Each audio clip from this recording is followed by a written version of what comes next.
yeah, I'm gonna have built up resentment for that because like now I'm like not allowed to be me. Yeah. Because I'm still dealing with that person that I was trying to be in front of them.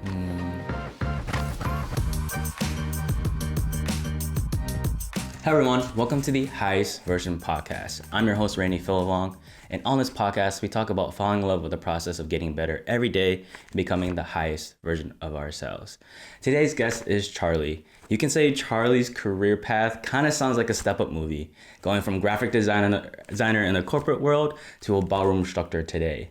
And there's a reason why I call him Mr. Groove, because of how smooth and suave he is, not only through ballroom, but through other styles of dance too. I met Charlie through his sister Narlene because we went to college together and danced on the same dance team together. And ever since then, I just feel like we connected on so many different levels. He's honestly like an older brother to me. So let's welcome Charlie. Hey man. Hey man, How you doing? I'm doing good. Good. It's an early morning. I know, yeah. Thank you so much for waking up early for this. Of course. It's good to have sunshine sometimes. Yeah, because you're stuck in the studio. Yeah, all I work day. at night, so I like even though I have time during the day, it's like I want to spend my time at home before I have to like go and socialize. Yeah. Sorry to disrupt that a little bit. Yeah, it's all good. I need this. I need some sun in my life. Yes. Well, thank you so much for taking the time and being on here. I really appreciate it. I just felt like through our conversations, it's very meaningful. And, you know, we talk about personal development and just like where we are in our lives. And, you know, we also bond through like sports too. Obviously, we play tennis together. Yeah. And obviously, we are in the same dance group together. So I think there's just a lot of great things to unpack here. Before we get into your story, I want to talk about the Funko Pop of the day today. And that is the Jabberwockies. And the simple reason of that is, well, Charlie here is a very, very great dancer and honestly could be a Jabberwocky himself. I wouldn't put myself up that high. I appreciate you selling me that high, you know. Maybe you'll get me some gigs after people watch this. Here we go. But I appreciate the Jabberwocky because to be honest, they were probably the first group that I really idolized when I like even got into dancing in general. So it's perfect. Yeah, I think for anyone who's in the dance community, I feel like they were definitely one of the first ones, especially because of America's Best Dance Group back then. Yeah. I mean, that's why I got into dancing. So. Oh yeah, let's unpack that now. Yeah. And red's my favorite color. So. Oh shit, there you go. All right, Charlie, let's talk about your childhood and your background, and you know, just those events that really have made you the person that you are today. Yeah. So I'm Cambodian-American, first generation here. My parents came here when they were younger during the civil war that was happening in Cambodia and the genocide that was happening at the time. They lived in refugee camps before they came here. And then I was born here in Massachusetts, born and raised. So I've been here all of my life. And yeah, it's been an interesting time growing up here in America as a Cambodian American, especially being like first generation. Yeah. One, like identity, like finding my own identity here as being Cambodian American. And like at the time, my parents, like only my dad was like really good with English. Like my mom wasn't that great at the time growing up. And I lived with my grandparents as well, my grandmother and my grandfather and my uncle. There was like this language barrier between like my grandparents, and then like for a bit was my mom, but then eventually she got better at it. It's just like the idea of like I'm Cambodian, but I'm trying to live as an American and understanding the traditions of Cambodians. And also it's weird because I feel like being Cambodian American, there's like a lot of stuff that didn't get unpacked on my parents' side because it's like tough. Like how can you talk about that stuff? Especially like to a child, you know what I mean?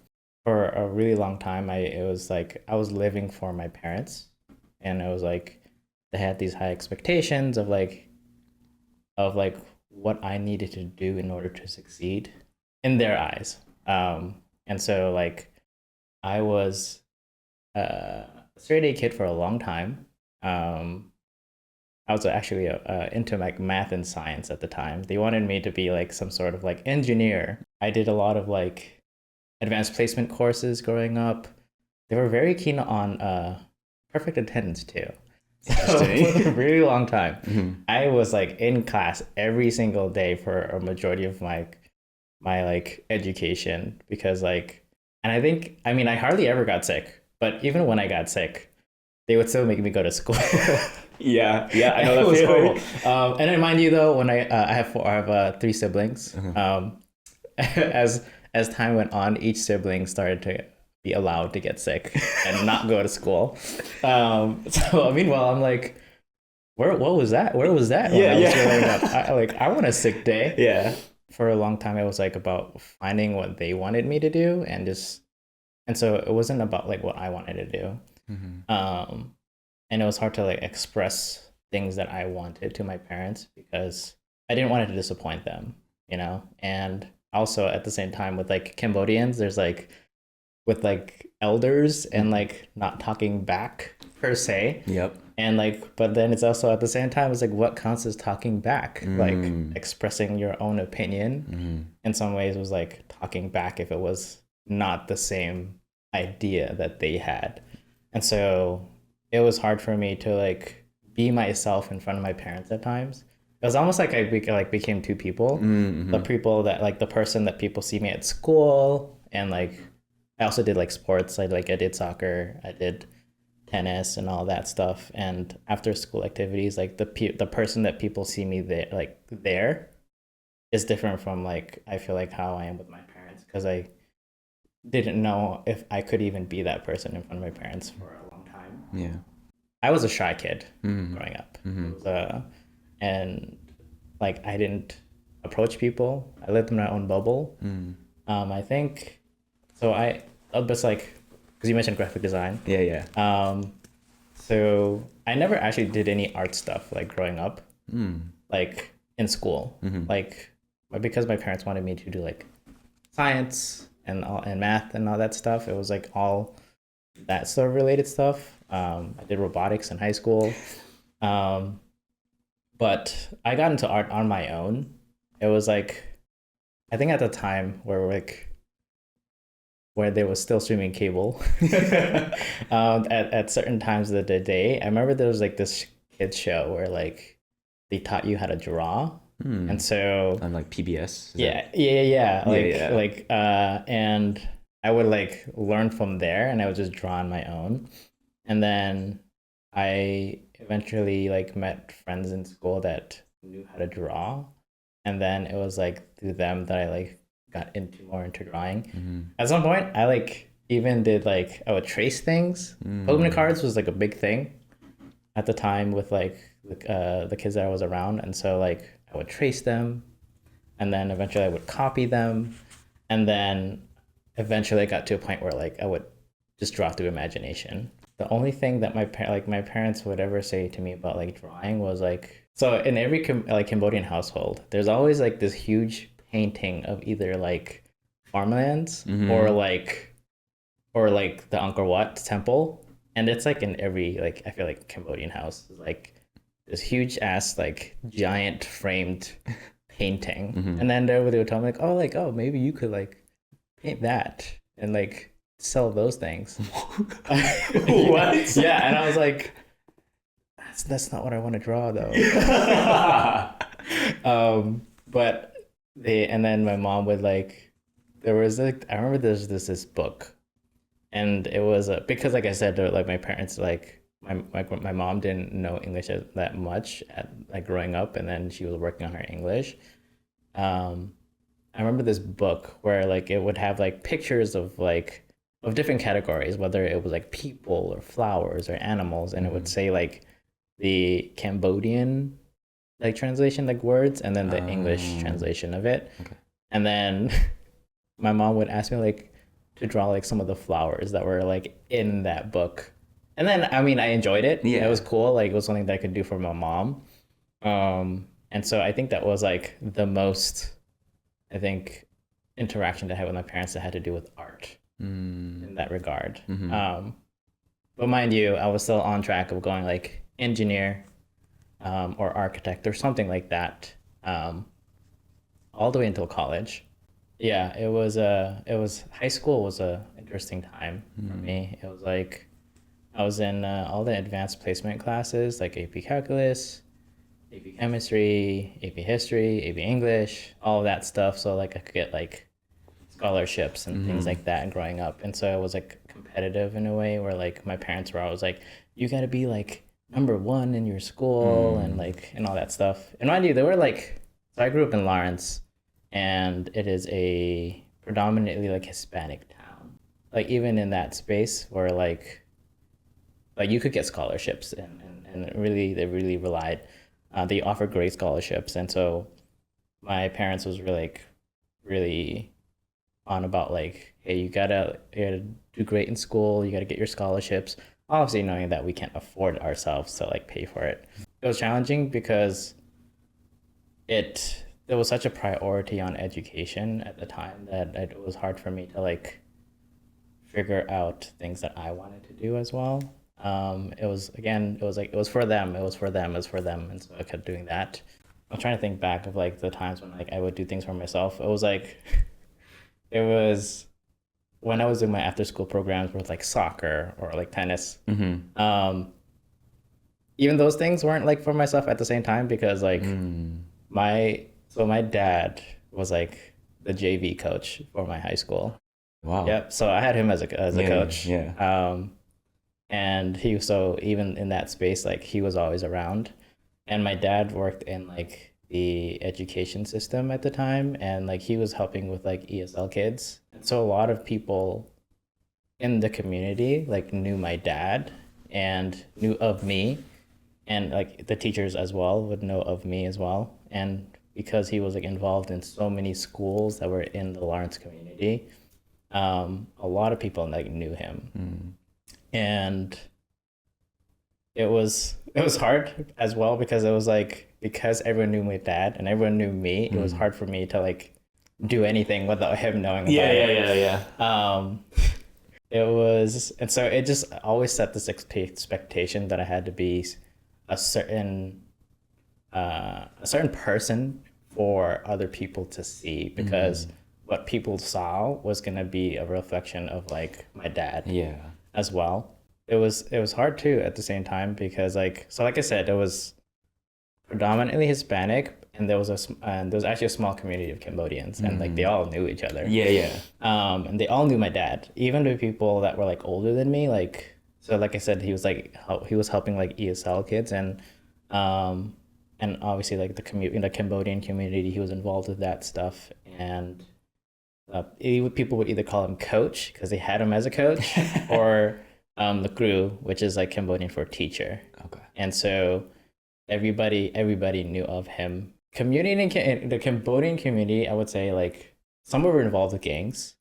Okay. And some like some of the people that I grew up with like were involved with that stuff, and I was like, it was hard for me to connect with them because growing up I was supposed to be like getting good grades and behaving and all these things, and so like I would find that I was like disconnected also from like the Cambodian community that I had.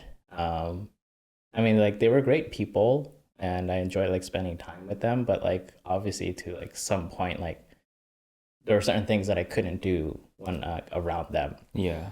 It made it hard for me as like a Cambodian-American to like be in some ways like connect with that Cambodian side of me, because I was trying to, it was like two different directories. Like, not to say that Cambodian-Americans are like gangsters, all gangsters, not at all.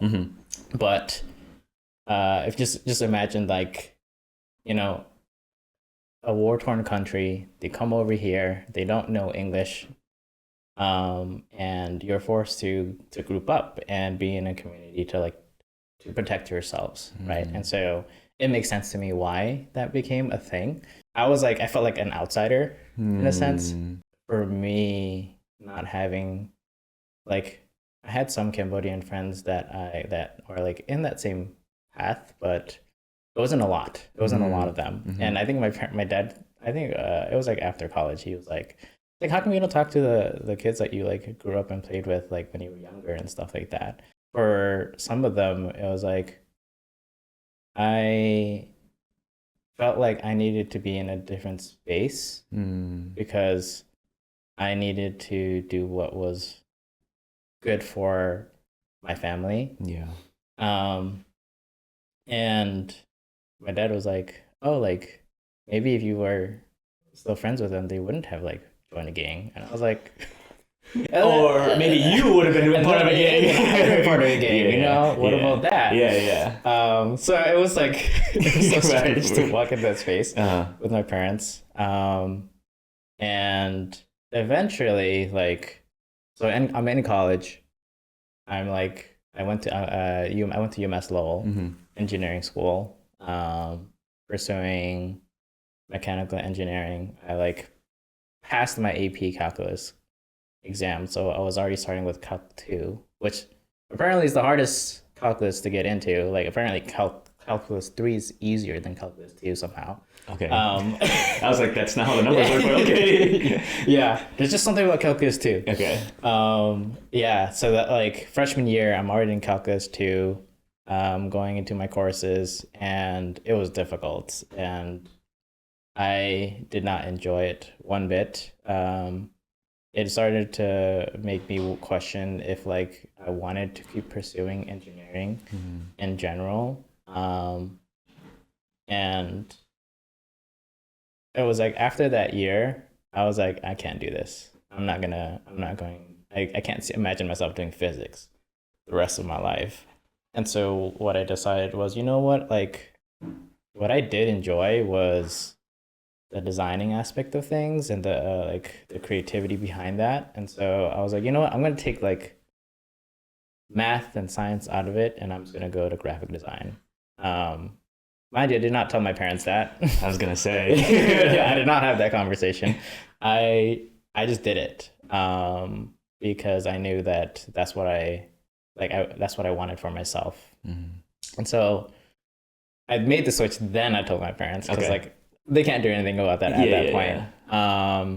And so that's when I switched more into the arts, and also around the time where I like got into dancing. It was around the time when like America's Best Dance Crew was like getting big, and Jabberwockies was like the winners of the first season.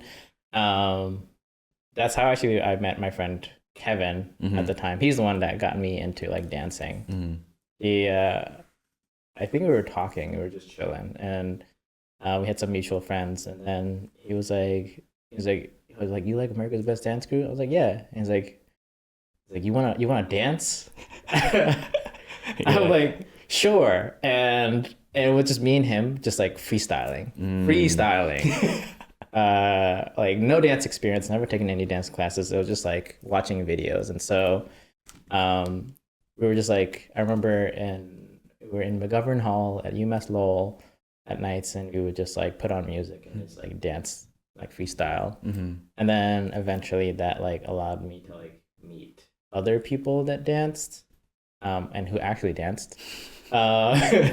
And we ended up like forming like our own little group, and just like hey, let's like try to like make choreography, or like let's like learn how to do like dance covers. And it was not K-pop dance covers. It was like, well, I lied because we did a cover to like Wedding Dress. Yes, I was gonna say. I was like, when is he gonna bring this up? Yeah, we did a cover to Wedding Dress, and we actually did it for like one of our friends, like sisters, like Sweet 16, things like that.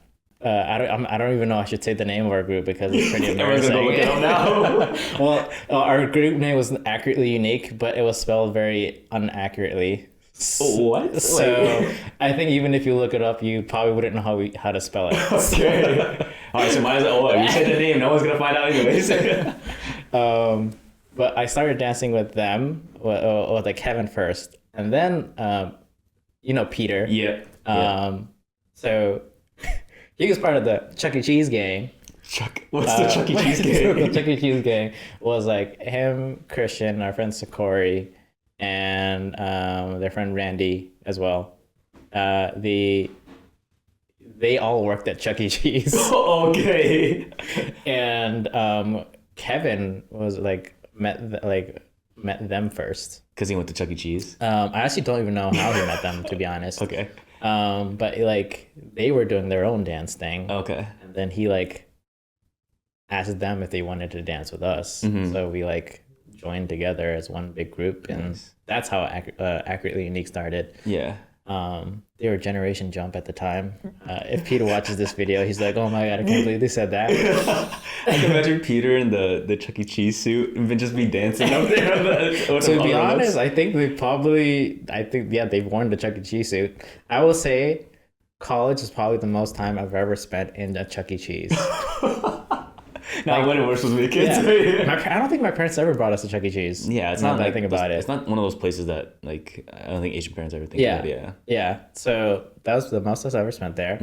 Because like they work there, like they like would just make their own custom pizzas, and like they'd give us some pizzas. Yeah, we just like kept dancing together, and then we started to perform at like the like local events and like the UMass Lowell events as well. Yeah. And through that we like met even more people that like danced. Huge thing, yeah. And so eventually we met like Vatana, and at the time he was in his own group, and Kevin was like, "Hey, you wanna start dancing with Vatana?" And then he like asked me and Peter that. I was like, "Yeah, sure." Did you guys know Vatana before like Kevin asked, or were you just like? We knew of him. Okay, like, we weren't friends. Okay. Like we were like, I would say acquaintances at the time, just because like we would see each other around and stuff like that. But yeah, he asked us that, and then we were like, yeah, sure, I'm down. And I think this is like around the time like the birth of like SFC lifestyle started to happen. Yeah, we like danced with him for a couple of weeks, and then Kevin got busy and he couldn't do it anymore. Ooh. But me and Peter had stuck. Yeah. And that's how like we met Justin as well through them, and then how I also like, because of Atana, I also like met like the expressive movement and Jeff and everyone that's like involved with that dance company, and that's when like dancing almost became a little bit more serious for me. Yeah. Because it was like I was starting to meet people who were like serious about dancing, like making that their career and things like that, and where I actually finally started to get my foundation, like dance on that foundation, like working on bounce, working on rocks and things like that, terms that I didn't really like know of, but I was just kind of doing through like imitation. I started dancing with like SFC lifestyle, started dancing with expressive movement, and I think that around that time of my life, that's when I started work. I finally got my first job as a graphic designer at a corporate company, which is Wayfair. Yeah. Long time ago. So I was juggling like working in Boston full time, and then dancing with SFC lifestyle and the expressive movement. It was a lot. I was like, I don't know how I managed to do that, because I was like juggling like different dance groups, but also like juggling a full-time career. I think that was around the time where like I started to realize like dancing was like an important part of my life. When I worked at Wayfair, I was still living in Lawrence at the time, and there's no way I'm driving into Boston for work, you know? So I would take the T in. And I'm going to say, like, I don't know about the other lines, but at least for the northern ones, I would say Haverhill is probably the worst one. Okay. Because it's so long. It's such a long ride. I think for me to commute into Boston at the time and then take like the T, like the orange line, to go into Copley Square, because that's where like Wayfair was. I think it was about an hour and a half for me to make it there. Oh, jeez. Yes. Yeah. So like, to like go there and come back is like 3 hours of commuting, right? That hurts me just hearing about that. Yes, right. It was awful. So like thinking back then, I was like, I can't believe I like juggled like commuting like that and also like doing multiple dance groups. I actually took a break from dancing first. Actually, now that I think about it, like backtracking a little bit, before I actually committed to that many groups, I actually took a year off of dancing, and that was when I realized like, yeah, I need this in my life. And so that's when I made the decision to like join multiple groups like that and commit to it. It was hard at the time to like work in Boston and like like, okay, my career is supposed to be graphic design. I'm supposed to be like spending all my hours here, but like balancing it with like my dance life and like wanting to do that after realizing that's something that I want to keep doing. And it wasn't like I was thinking like dance is my career, like at all. It was just like I need to keep dancing, because it was like an avenue for me to like of like self expression. It was a place where like a great community of people that I could connect with. That was the part that I really wanted in my life. After working at Wayfair for a while, it was like, and obviously the commute, I was like, I was not able to stay like the late hours at work. Yeah.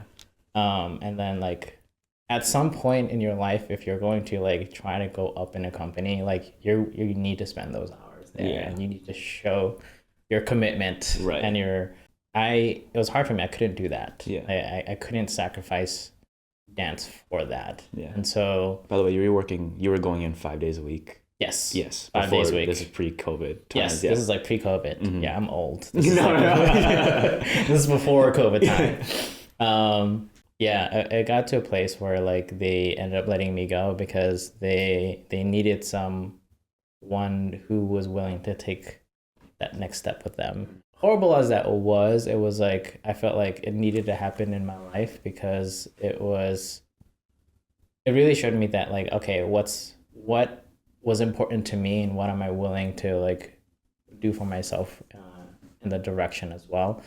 I continued to do freelance graphic design after that, like for like here and there, but like I wasn't like fully pursuing it. There was definitely a period. This is definitely a period in my life where I was not making progress in the sense of like, you know how like in general, like when you think about your life where you're like, oh yeah, I'm gonna graduate college, I'm gonna get a job, I'm gonna get my own place. Eventually have a family, all that stuff, that timeline that like people generally have for themselves. Like that was the period in my life where like I was kind of stagnant in the sense of like that timeline. I was like doing a bunch of random things like Uber,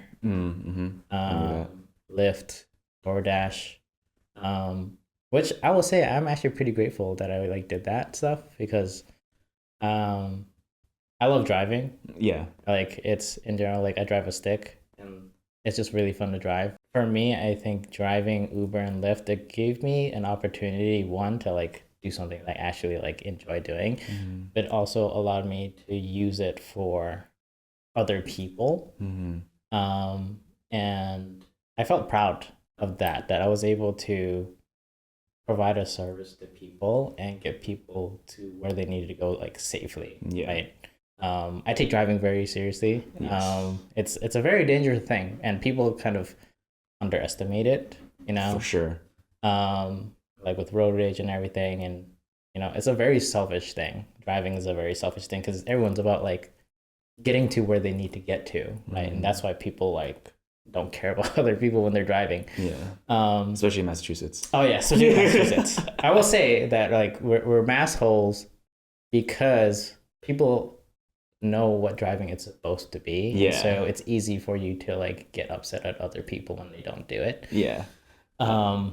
Although I think doing Uber was the first time because I don't drive around Boston. Before then, because like I just hated the traffic around Boston. It's horrible. It's terrible. It's like I try to avoid it as much as possible. But then like when I did Uber, I had to learn how to drive. You had to get in there. And that was like the first time I experienced like the split second honk when the light turns green. I was like, I don't get it. It's so stupid. It's so stupid. Yeah. It's like, why are you honking? It literally just turned green. And also I drive stick, so it takes a minute for my car, like, well, not a minute, but like at least a split second for me to move my car. The reason why I also like figured out like driving was a very selfish thing was like when I was doing Uber and Lyft, I was never mad when I was in traffic. I was never upset at people unless they like literally my life is in danger because someone tried to cut me off. But like because I was driving other people like and bringing them to where they needed to go and not where I needed to go, I wasn't upset about it. Sitting in traffic and things like that.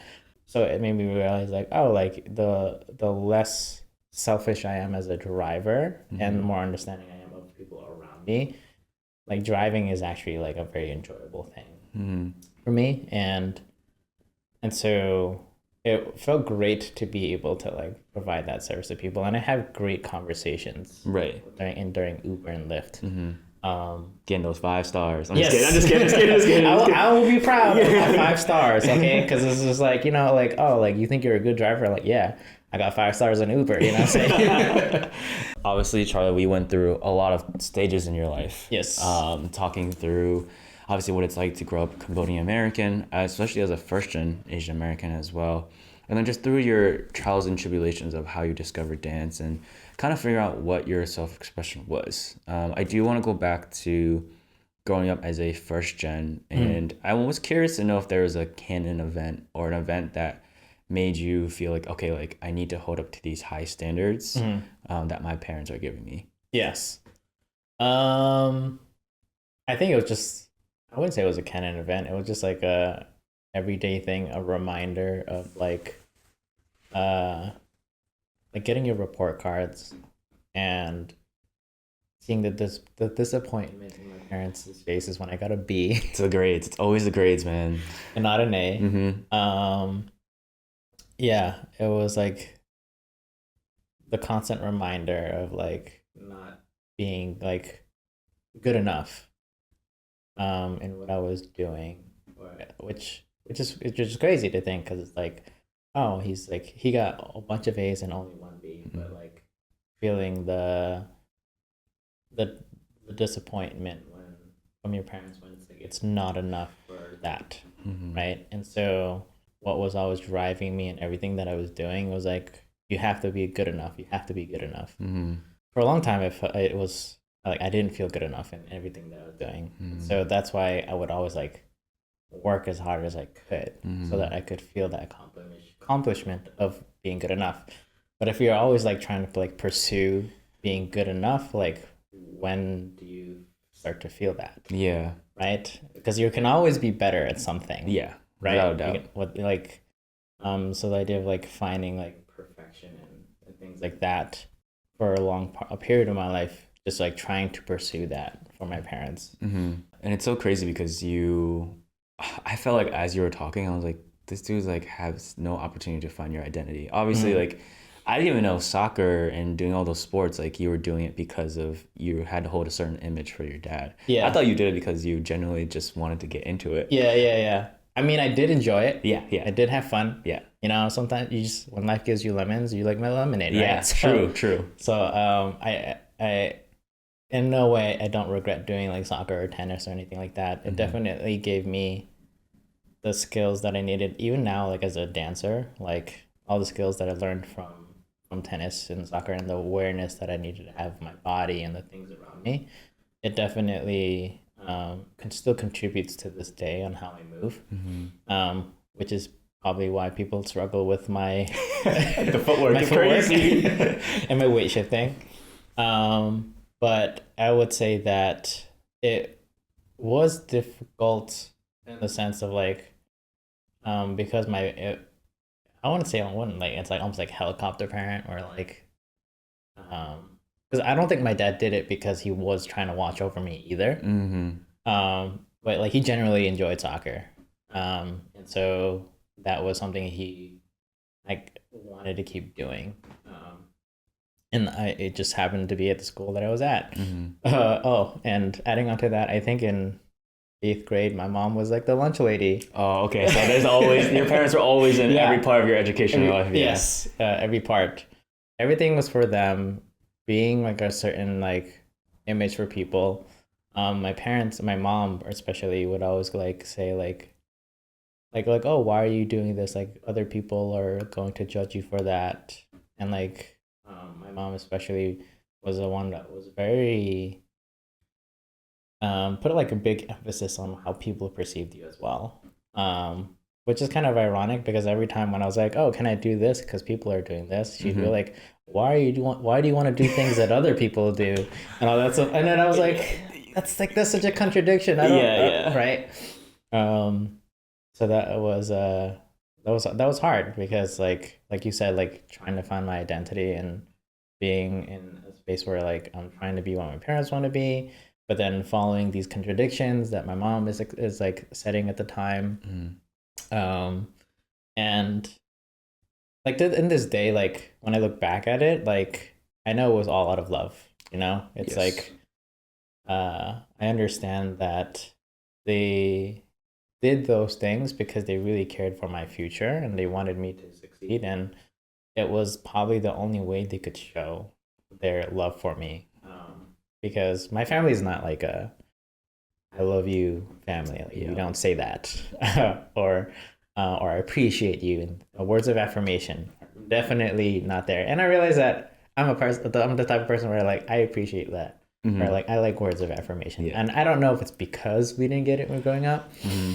but I understand that that's how they wanted us to like to to show love, that they showed care that they showed care to us through that. Mm-hmm. And so that's why like I don't have any hard feelings on like and all of that stuff. I think it's just like now it's the mental, I wouldn't say trauma. I can't like I wouldn't say, even though it is in a sense what shaped me, Mm-hmm. and it's up to me now to unpackage all that stuff and sort through all that stuff and figure out like what part of it is actually part of me and things that are kind of expectations that my parents had set on. Putting myself in their shoes, like if I was like in a new country, um, and like if I was like my mom and I didn't know English, and like trying to raise a child in a country where like you don't know um, the language as well, and you don't know how to like help your kids through this process. And so I think that was also where like I kind of felt like I had to do all that myself. Um, like I couldn't go to my parents and ask for help with homework. Yeah. Yeah. You know what I mean? It was like it was all up to me. And so I think that's where like it was hard for me to like reach out to people because I didn't have someone to reach out to at the time. It was all like it's up to me. Like I got to do it. Um, yeah. So I'm the type of person where I don't reach out to people as much for Mm. like for what I need. I'm the type of person where like if I see that there's someone needs help, then I'll ask them. Yeah. Um, and I think that's why I emphasize like creating safe spaces for people, Yeah. because it was hard for me to find that space for myself for a long time. Um, that's why like I was a shy kid. I never approached people. Um, and to separate about my art again, it was actually how I made my first friend in high school. Mm. I was like literally just drawing on my own, and some kid saw it, thought it was cool, and even we hit it off and we became friends. Nice. Yeah.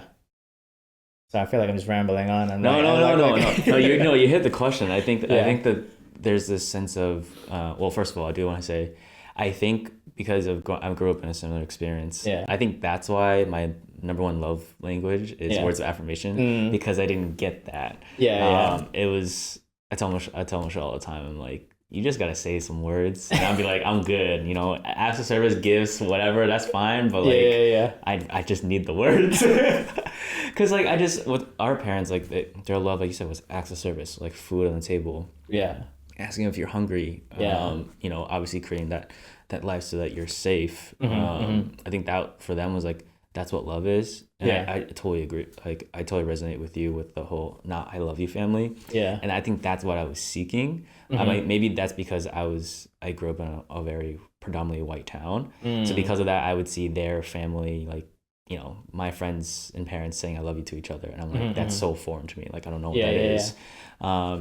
While you were growing up at that time, I know you say you don't have any bad feelings now. And I had to, when I started to grow up, I truly understood, you know, how they were showing love. And then once I realized that, I like had a whole newfound appreciation. But to be honest with you, at the time when that was happening, I actually had a little bit of resentment because I was like, you're pushing me so hard, and like I'm stressed, like I have some like I haven't been sleeping for this amount of hours and stuff like that. Did you ever have that feeling at all, or Like no? the resentment to my parents? Yeah. Oh yes, for sure. I think when I was in it, there was definitely a level of like resentment, towards my parents because like I wasn't able to do a lot of the things that my peers were doing. And like there were no sleepovers, there were no like hangouts, things like that. And yeah, it definitely created like a disconnect between me and my parents. Like, and I, again, like you said, there was like a different persona that was I was putting in front of my parents, and so I couldn't show myself in front of them. And then I don't know if it was because like I was afraid to, or if it was like, or like I didn't want them to see that side of me, or like, because I'm very much like now a person who's like earning respect versus like already having respect. You know what I mean? It's like treat others how you want to be treated. And at my core, I think that's what I believed in. But then like I think that's where some of the resentment came from. It was like it's like if you want me to do these things for you or act or treat you in a certain way and like give you this level of respect, like I wish I could have that level of respect too back. And not being able to voice my own opinion, like, yeah, I'm gonna have built up resentment for that because like now I'm like not allowed to be me. Yeah. I think that to this day, like I still struggle with that a little bit of like being completely myself from my parents. And it again has nothing to do with like resentment anymore or anything like that, or meeting a certain expectation for them. It's just like I don't know how yet. I haven't fully identified because I'm still dealing with that person that I was trying to be in front of them. Which is now like now I try to invite them to the showcase and stuff, and then share my world with them, and because we're not a family of words, and so finding ways where we can connect outside of words is like the challenge that I'm trying to like, go through now. Like when it came to dancing, my mom was like, yeah, it's okay as long as it's a hobby. As long as it's a hobby. That's such a quote from my mom too. As long as it's a hobby. And I'm like, what? Yeah. And I'm like, oh, it's my career now. Hope you're proud of me. Yeah, and I think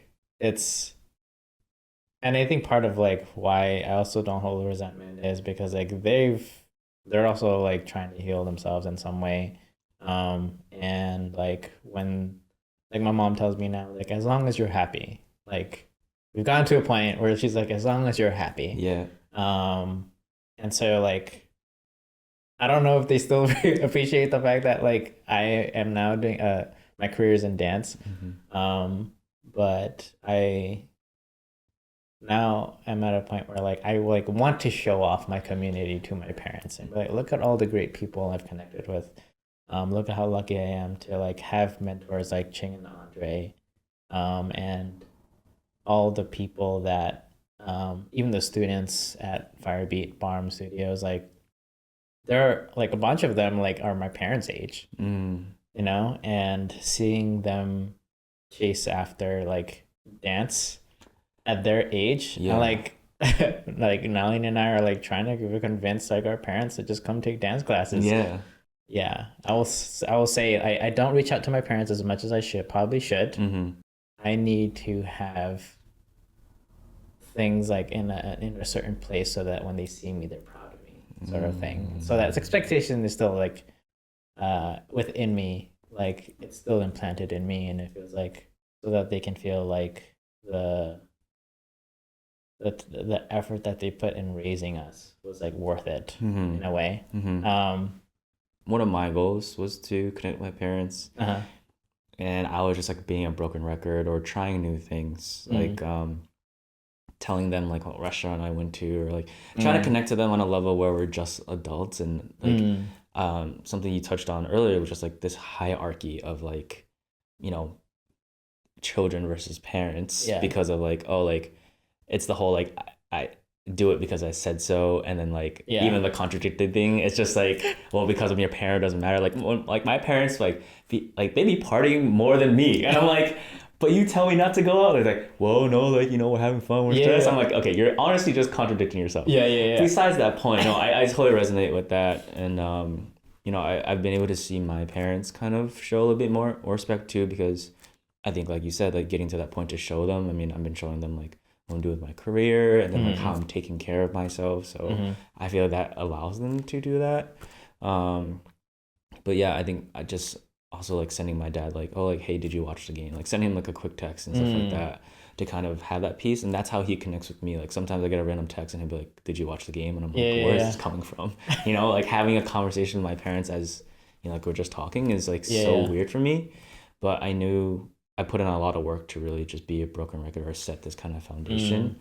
And even telling my mom about my struggles. And obviously she'll have her own opinion, which sometimes I listen to and sometimes I don't. But I think that really just humanized them, because I had this big fear, and I feel like a lot of first gens too had a big fear of authority when it comes to their parents. And I mean, when it comes to obviously like bosses and even authority itself, like I'm still scared, but with my parents, it's definitely a little bit less. And like, it is, at the end of the day, as you know, is a beautiful thing. And I hope on that journey that you can really just keep progressing on that. But it's honestly one of the hardest things to do, especially how we grew up. It's so hard to look at someone that we look at either authoritative or like just the person that's our discipliner, and be like, hey, like this is what I'm doing, and I hope you like still love me and what I do and stuff like that. And when you said as long as you're happy, I remember when my mom first told me that, I think I like when I hung up the phone, I think I cried, because I was like, they finally said. See, it's words of affirmation. It doesn't even matter. She said, as long as you're happy. And I mean, when I was younger, I didn't believe what she was saying. I was like, as long as you're happy. I was like, no, you want me to get the perfect whatever. But now I actually do feel as like, as long as you're happy. Like they just don't want to see me struggle. And then I see my dad had the repercussions of when I wasn't happy. And like I've opened up my feelings to them, which is also another bad one itself. Baby steps. And I know that kind of affected him mentally too, because he was like, why is my son not happy? I worked so hard to give him a better life and a happy life. But why isn't he happy? And it's not obviously it's not on him, his responsibility to, but that's what he thought. He thought that, if he does all these things, that I can just live a happy life now.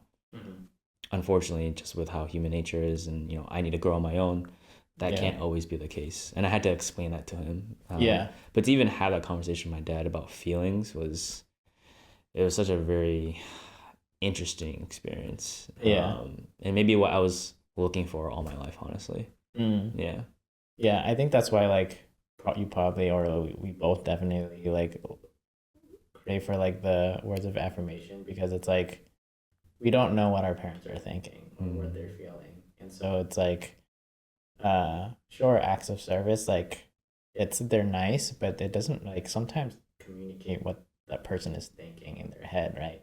You can assume, right? You can assume those things based on what they're doing, but sometimes when those words are coming from their mouth and it's a thought that they have, it almost feels like you can like you now understand what's in their mind, and you feel great, right? Like even though they're just words, like I love you, like they're just 3 words. Anybody could technically just say I love you, right? And not mean it, like technically. Like, there's a lot of people that probably do that. Unfortunately. Unfortunately. But I think when it does come from like a genuine place, like I feel like it's so impactful. And I think that's why I like teaching, because it's like there's a lot of power when it comes to words. So whether it's like with my parents or with my peers, like not being like just being afraid to say the things that were on my mind, because I didn't want to say the wrong things. And I think through like obviously trial and error and like learning, like eventually, like, you know what, the only way to learn is to just do it. Exactly. Which I think that's why I like doing Uber and like teaching now. It's like it's taught me how to communicate the things that I want to communicate, Mhm. and it's taught me how to pay attention to how people receive my words and if there's any clarity behind it. Mhm. Because obviously, as a teacher, if you're not great at communicating, Yeah, you yeah, should. There's nothing to be learned. yeah, Yeah. like you could be a great artist, you could be a great dancer or whatever field. You could be a master at your craft, but if you're not able to communicate those things, like you're not going to be able to be a great teacher. And I think that applies to also parenthood. Yeah. You know what I mean? Like you could be a great human being, but if you can't communicate to your child, sometimes it can create a rift between the two of you. And so being having that lack of communication and not knowing how to communicate with them. Yeah, words of affirmation are definitely gonna have a big hold. Yeah, yeah, no, for sure. But sometimes, Asian parents be saying things to play games. They say they're like, my mom was always like, oh, I do this for you and I do that for you. So there is that manipulative part of it, but we're not gonna go into that. We're not, either way, at the end of the day, I'm still words of affirmation. Yeah. Just to speed up a little bit. Actually, I did want to ask about the whole gang thing and were you ever asked to? I was never asked. Okay, okay, No. okay. Luckily, you didn't have to be in that kind of situation. Okay. I think there was a level of respect that people had for my family. Okay. Because my dad was the teacher of the community. Mm-hmm. So there was a level of respect that was given to my family that separated us from that space in a way, which at the same time made me feel separated. As well. Yeah. Yeah, I was never forced to anything like that. It definitely created separation between certain Cambodian-Americans in the community, though, unfortunately. I think that's why most of my friends were actually growing up were Hispanic, Dominicans, Puerto Ricans, Ecuadorians, people from Central America as well. Yeah, so I was never involved in any gangs. Luckily, I'm glad you didn't go that route. I don't think I'd make it. Fair. That's honestly a fair statement to say. Well, it's kind of, if we just put the max timeline on high school, right? Yeah. So everything before. Navigating mental health. Obviously, it's kind of hard for anyone to identify that. But how do you think, looking back at it, how difficult it was? How are you navigating kind of those standards while also trying to build this identity for yourself?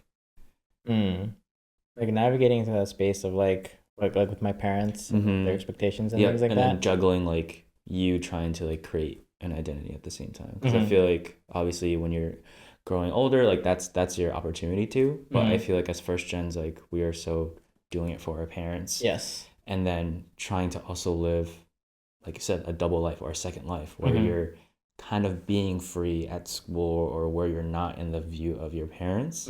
But it's such a difficult thing because you're living a double life, and obviously that can get exhausting. Yes. Yeah.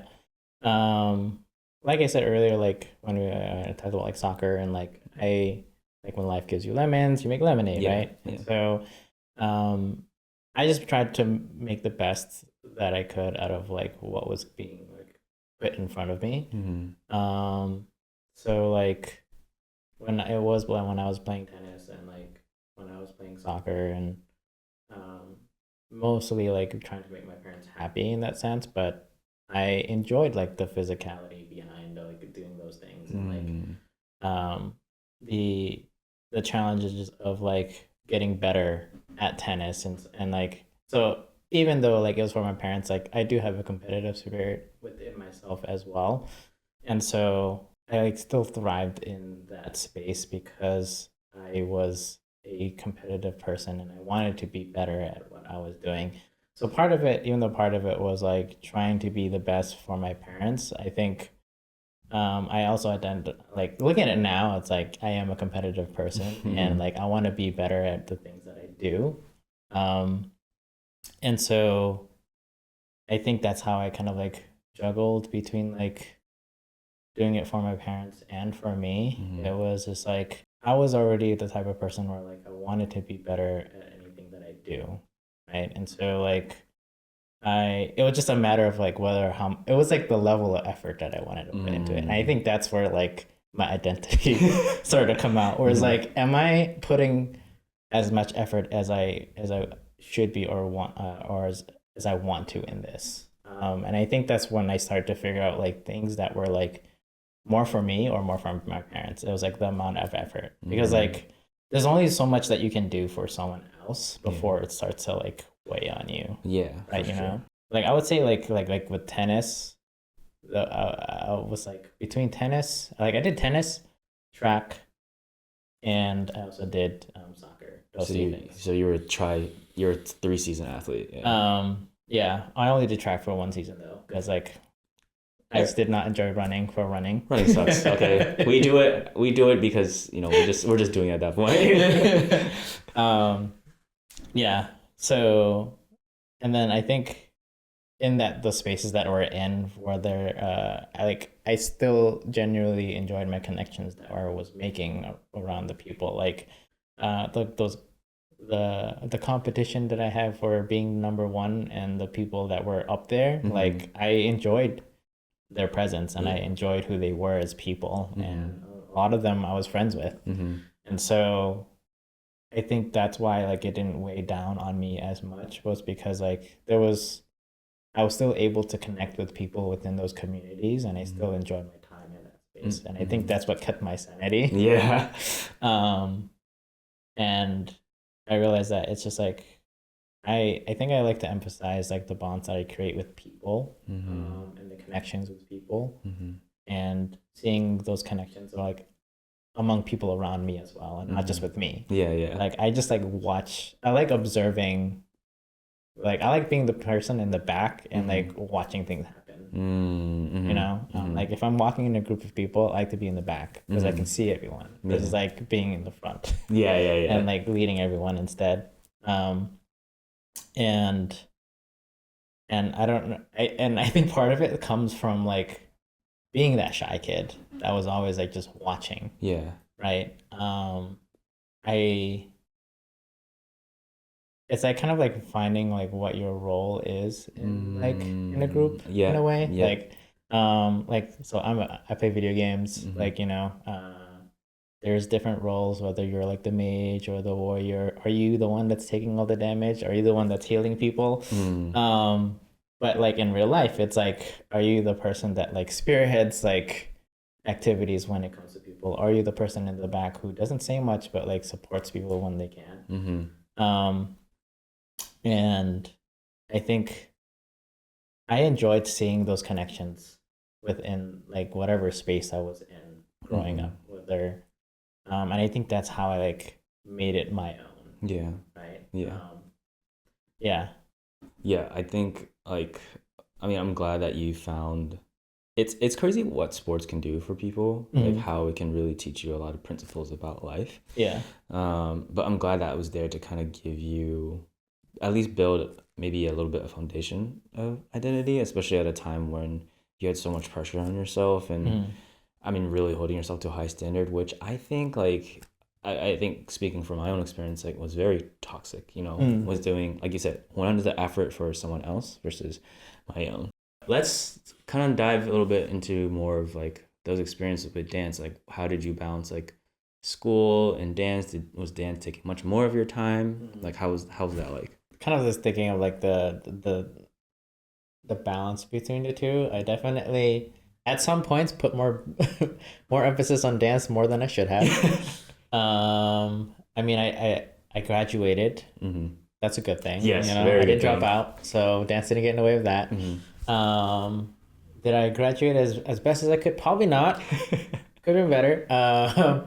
So in college, there were different communities I was involved in. Besides, like, so I was doing dance, and obviously like going through my education. But I was also there was actually a point in my life as well where I started to embrace more of like the Cambodian-American side, and it was the time where like I was able to get more connected with that because so the group of friends that I made in college, we ended up making our own like Cambodian-American Student Association. Oh, nice.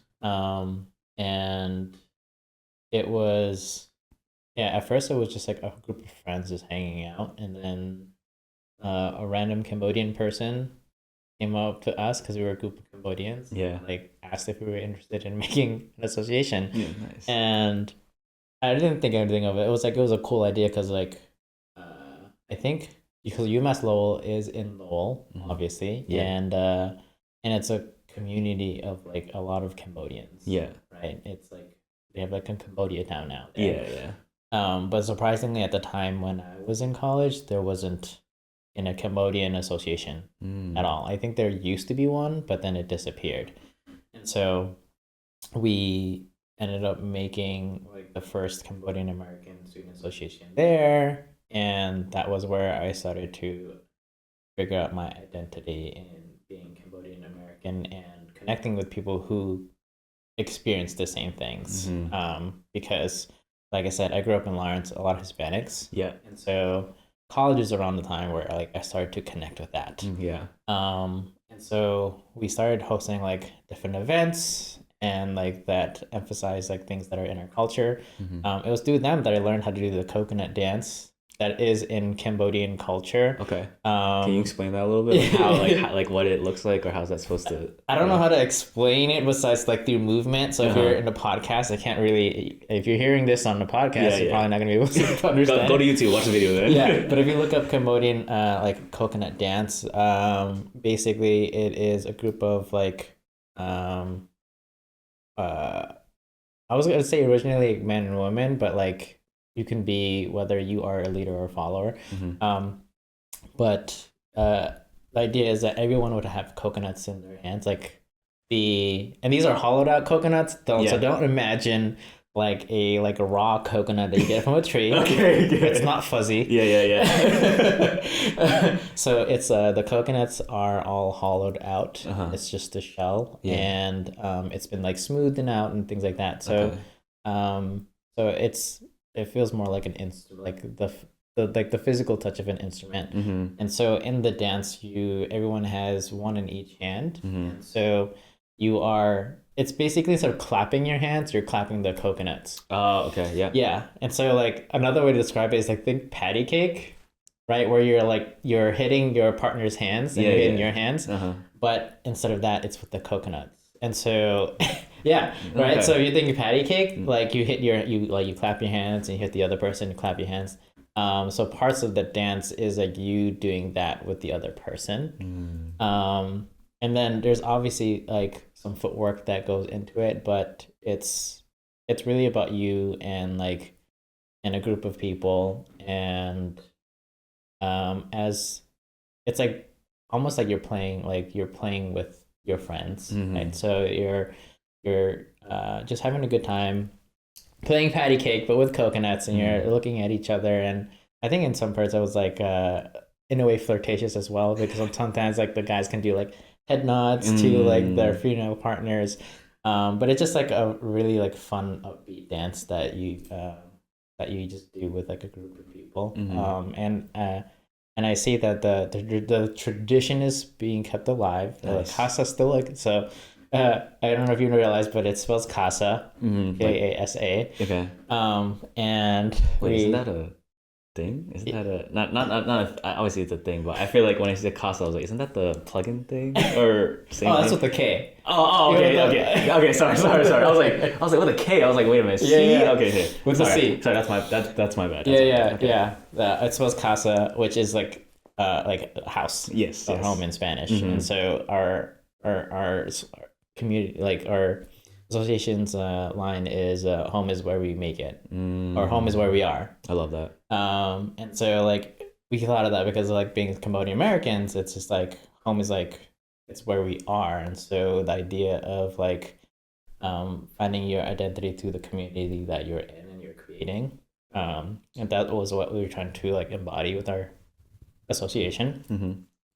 And we did like different fundraisers to raise money to like help communities in Cambodia. We actually started a you can send students over to their colleges Oh, over exchange, there. exchange. Yeah, yeah, Yes. yeah, Yes, thank you, Randy. Yeah, so we actually started like I don't know if this is happening still now, but at the time we started like an exchange program with like the Phnom Penh University over there, and Mm. so like we were able to get people from here to go there, and vice versa, and we also started a Khmer language class Oh, nice. at UMass Lowell as well, and you could get credits for it Oh, wow. as well. That's so awesome. Yeah, so we were like doing a ton of things Mm-hmm.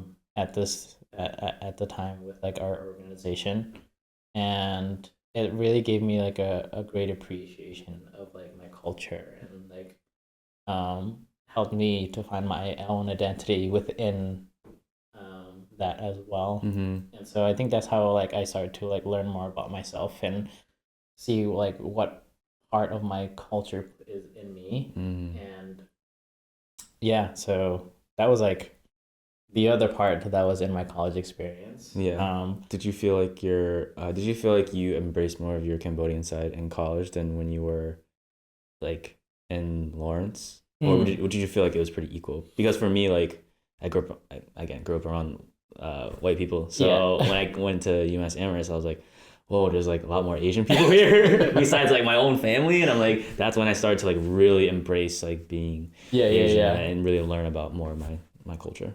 Yeah, no, for sure. Like I would say I definitely connected more with my culture when I was in college. Mm-hmm. Being around other Cambodian Americans that were like me as well, who like shared the same like journey growing up as well. Even though some of them were like, some of them were from Drake, which is like north of Lowell, Mm-hmm. and which is also like a predominantly white community as well. And so, but I think what allowed us to connect was like us being Cambodian Americans in a community where like we weren't the majority, Yeah. right? And so and then meeting in a city where there was a majority of Cambodians now. Um, so yeah, I would say I grew a much bigger appreciation of it when I was in college. Mm-hmm. I can't speak Khmer though, unfortunately. I can understand it more than Same, man. Same. yeah, it's I learned a lot more about my culture during that time. I think the traditions of like going to the temple and like Yeah. certain for like certain things and like Buddhism and Mm-hmm. karma and things like that. My parents are definitely full believers of like karma and things like that. Mm-hmm. And I definitely didn't enjoy going to temples when I was growing up as a kid, for sure. And it's because like you have to sit on the floors while the monks are chanting. You wake up so early. Yeah. Mm-hmm. And then like sitting like half lotus with like your legs and then the tingling in your legs as you're sitting there. But you can't move because it's rude. Yeah.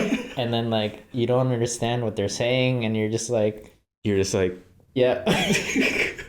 For anyone, if you're listening, I literally just went in a pray position. So Yes. But I think so when we going back to the college time now, we actually did like we purposely would go to the temples together and things like that for like certain things. And so it was more like I would say intentional when it happened in college. Mm-hmm. Before it was more like I gotta do what my parents want me to do, and so I'm going to the temple and I'm like doing all these things. Versus now, like in college, it's like these were more intentional, and these were my choices that I was making for myself with the group of people around me. But to go into like more of dance and what dance has just done for your life. Obviously you start out with just, doing your own choreography, probably choreos you don't want to ever show to the world. But how has dance really played a role in your life? And I know you touched on creativity, but if you could just elaborate on that. Yeah. So I think with dance, it allowed me to like express myself a little bit more because I definitely have trouble expressing myself and through words. And so like with dance, it just allowed me through physical movement, be creative, and also allow me to express um, parts of me that I wouldn't be able to do through like just words. So for example, with music, there's so many different genres of music and like the lyrics that are in it as well. And so I think what connects me with dance is like how you can play with the rhythms and the lyrics of it and almost embody what that song is trying to portray. Obviously, I'm not talking about like the lit choreography where you're like just like grooving, bouncing around. But like I also love performing as well. And when you're performing, it's like a whole different personality can come out because depending on what your choreography or another person's choreography is asking for, like you have to learn to embody that character through the music and through the movement. And so I think dance has allowed me to like almost like look into things in different perspectives and different ways. I would say my personality, um, like when you meet me in person versus like who I am as like when I dance and how I perform, it's like totally. I feel like it's totally different, and I feel like a lot of dancers can like relate to that, right? Yeah, for like, sure. You could be like the shy, quiet kid, and then the music turns on, and it's like you're like, look at me, I'm the shit. Things like that. Suave groove. Yeah. The music's over, like, no, I'm good. Yeah, you're like, no, I'm good now. I'm good. Yeah. It's like that. I think that video of like when you used to be a dancer in college, and someone tries to push you in the circle, but you're still that shy kid. You know what I mean? You're like, and then you start to. I totally know what you mean. Yeah. And so I think that's like by going through those things, it'll help me understand the things that I connect with as well. And what was it? So I didn't choreograph for a long time. Like when I started dancing, I did not choreograph at all. It was more like freestyling. I'm not a great freestyler. I will say that right now. I'm definitely more of a choreo head. I like choreography more so. But I think trying to think the first time I taught choreography was I think at UMass. Oh really? Yeah, it was the now and later piece. That was your first choreo piece? Yeah, like officially like just mine. That's crazy. I think I like would like help around with like give ideas and stuff like for other people. Yeah. And collaborate and stuff. Yeah. And it was mostly like collaborations, but that was like my first one where like it was officially just me. You have no idea how much I watched that video. Oh, because of how good it was. Yeah. Yeah. When I was still in college, I was like, dang, this is crazy. I didn't know that was your first choreo piece. Yeah. That's kind of, if you guys want to watch it, it's if you go to UMass Altitude on YouTube and type in Now and, I think, is it Now and Later? Now and Later. By Sage to Gemini. Yeah. You'll see Charlie's choreo. Yeah. I was probably like the proudest thing I've ever created. Because it was like the first piece that I had that was just mine. Mm-hmm. It just like with dance though, it just like it teaches you how to move your body in so many different ways, like the rhythms that you can play with, the musicality of like whether it's like slow or fast music, or it's lyrical, different things like that. Yeah, I've just gotten such a great appreciation of dance. I'm actually very surprised and feel very lucky that I'm like in that field right now as a ballroom instructor. Yeah, you're really taking that passion of yours and making it into a career, which honestly couldn't be any more happier for you. Outside of the meaningful things of dance, this is, I feel like this is a question that every dancer gets, a male dancer gets. When you first started dancing, did it come from a little bit, part of it, was it also to impress the girls, or was it more just like straight up like you coming straight from creativity? Like I think there was definitely a part of me where like this is like I'm a guy that can dance. I think it wasn't just to impress girls though. I think it was just like to in general. I think it was to like I'm a Leo. So okay, I'm not good at astrology, but what does that mean when you say I'm a Leo? So as a Leo, you're the type of person who likes to be in the spotlight. Okay. I'm a team Leo though. Yeah, for sure. So like there's pockets of where I enjoy like the spotlight and like and I think with dancing like that gave me that rush of like, oh my god, like eyes are on me, and so it's time for me to show off like what I can do. So like I don't think I ever used the dance as a way to get girls though. Yeah, yeah. Yeah. It was like a definitely like, hey, like I can do this. Yeah, yeah. If you like it, that's cool. Yeah, yeah, yeah. It's like I can body roll. You see that before? Yeah. I always thought about my like high school proposal would be like me dancing. Yeah, Luckily, I didn't yeah, do that in front of the whole school. I just did like, some other stuff. But yeah. I Yeah, feel like a part of me did mm-hmm. because I was like, oh, like I can do these things. You know Yeah, what I yeah. mean? Yeah, But yeah. at the end of the day, like obviously, from where you come from, it comes from pure appreciation for art and like just self expression. Mm. It's funny because it's like I was gonna joke. It was like the is it like the faces that you make when you're doing dance. Like we all have this face. Like I have an eyebrow raised Yeah, whenever yeah, I'm yeah, doing this yeah. dance, and it makes me feel like I'm like this cocky guy, but like I'm not cocky, right, Yeah, at all, yeah, right? yeah, And so yeah. No, not at all. yeah, it's just like you're feeling yourself, Yeah. and so I think that's what people see is that Mm.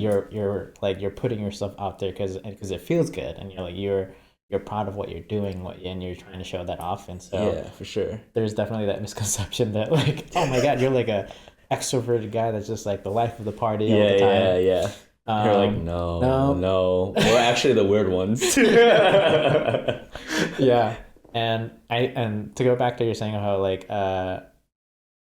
like doing it to impress people, Yeah, yeah. at some point that can only Take bring you you so so far. far, you know what I Yeah, mean? Like yeah. if if I think that's when I kind of figured out like why dance was a little bit like was more important to me because Mm-hmm. it wasn't just like about like impressing people anymore. Mm-hmm. It was just like because I know people who because it's kind of obvious when you like you meet someone and they're Mm. dancing and you can tell that they're doing it to impress people, Mm-hmm. right? Dang, I gave you that look the first time. No, I'm not. I did not. No, I did not get that vibe from you Okay, at good, all. I think good. that's why we connect so well. Yeah, yeah, yeah. Because I think it was like it wasn't the dancer Randy that got me, bro. It was just you, Yeah, yeah, right? yeah. Yeah, yeah, yeah. Yeah. Not to say that you're not a good dancer. Yeah. Randy, you're a great dancer. Thank you. I I think appreciate that. that's why I love having you in the squad, Mm-hmm. obviously. Because you're like one of the people that I feel comfortable like sharing my vision with, and I feel like can embody what I want as well. Mm. So I appreciate you going through the challenges of trying to understand my weight shifting and things like Yeah, that. for sure. I ask a lot of questions, but that's because I really want to get it down and really want to understand, like, oh, that's how it is. Mhm. Yeah. And Yeah. like, I know all the time, like, it's just like more of like a growth thing. And like, obviously, I want to make your vision come to life. And Mhm. I would be doing an injustice if I'm Mm. not trying my best to understand how I can get it to the best of my abilities. You know what I Mm. mean? Yeah. Yeah, That's yeah. how I think about it. Mm. Um, but to take it's so admirable and encourageable for people to hear about how you took one of your passions and actually make it into a Mhm. career because I feel like that's what probably the most ideal situation that a lot of us Yeah. want to do. Some of us are stuck in jobs that we don't want to be in and Mhm. we always think about the what ifs and the what ifs. But Yeah. you, whether that was consciously or subconsciously, Yeah. chose the path that you're like, I cannot sacrifice this, like this needs to Mhm. be in my life, and then somehow find a way to make it into like what you're working on now in your full career is Yeah. an inspiring story in itself. So how has that passion? How's that look like today? How's Mhm. it being at Firebeat? Also, shout out Firebeat in Winchester, Mass. If you guys are looking for an instructor, Charlie's right. Reach out to Charlie, and then they also have great classes too as well. So you can definitely check them out. Firebeat Studios in Winchester, Mass. But yeah, how is that now being a ballroom instructor, and Yeah. has it changed your perception of dance or like any passions Mm. of it? Obviously, I feel like it's probably grown stronger at this point. Mm. Yeah, yeah. So I got really lucky to find myself in that space. I think Natalie naturally started working there Mm-hmm. before me Mm-hmm. as like the front desk person. Um, the so this was like I wasn't even like thinking about dance being my career Mm-hmm. at all. I just got lucky enough to find a pathway to lead into it for sure. So I very much grew up more into like hip hop dance and like freestyling and like funk and things like that. And so like ballroom dancing was definitely like not on my radar at Mm. all. But I did have an interest in like partner dancing.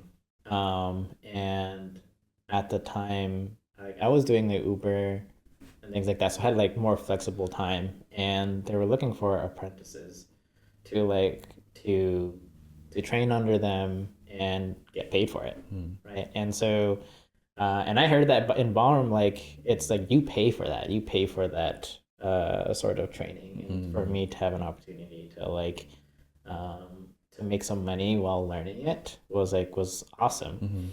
So like I found my way there, and and this was before COVID. It was like I think a year before COVID Okay. when I started training with Firebeat, and it was amazing. I like meeting Ching and Andre for the first time and seeing this community like, and I'm even lucky in the sense of like getting introduced into the ballroom world through them. Is very I'm very grateful for, because like bar like if you go to Firebeat and that's like your first impression of ballroom, like you're getting like the nice warm welcoming into it. It's because ballroom dancing as an industry can sometimes be like a cold place. It's a competitive field, so as well, like people like compete in ballroom, and so it's like it's a sport, and so how it's treated in other ballroom studios is very different, from what I've heard and from like the students that I've interacted with at private ballroom studios. So like I was training like once a week at the time, and because I had the time, and then eventually became twice a week, and COVID hit, and that was tough, because like as as a business where like you rely on people coming into your space, and obviously with COVID like no one could do that anymore, and but luckily throughout it I was still able to train with them. We were doing on Zoom. What a time learning Oh, dance through geez. Zoom. That Yeah. was awful. And it's crazy to think there was a time where like people were only through like learning through like Zoom and through like videos and things like that. But I think it was also a blessing in disguise, because it showed people like the importance of it, and also it really challenged you to understand how you can give information about physical movement without actually physically being there as well. And so I was studying to take an exam, with because that was like part of my apprenticeship in order for me to be a full-time instructor there.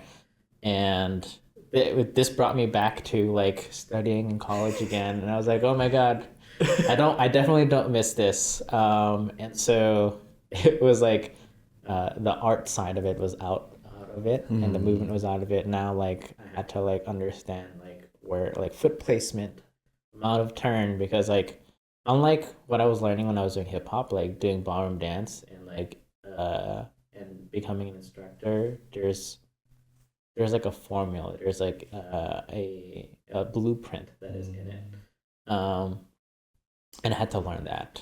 And it was cool because it gave me a different perspective on the dancing that I had already done. It's like, oh, how can I add structure to like what I'm already doing now?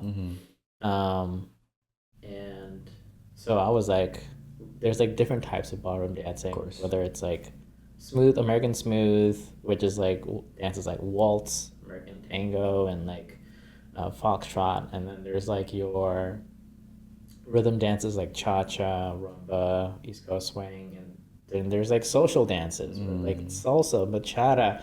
And I was like, there was so much information like available for me, and I was like, I want to learn everything. Like I want to be able to do all of that.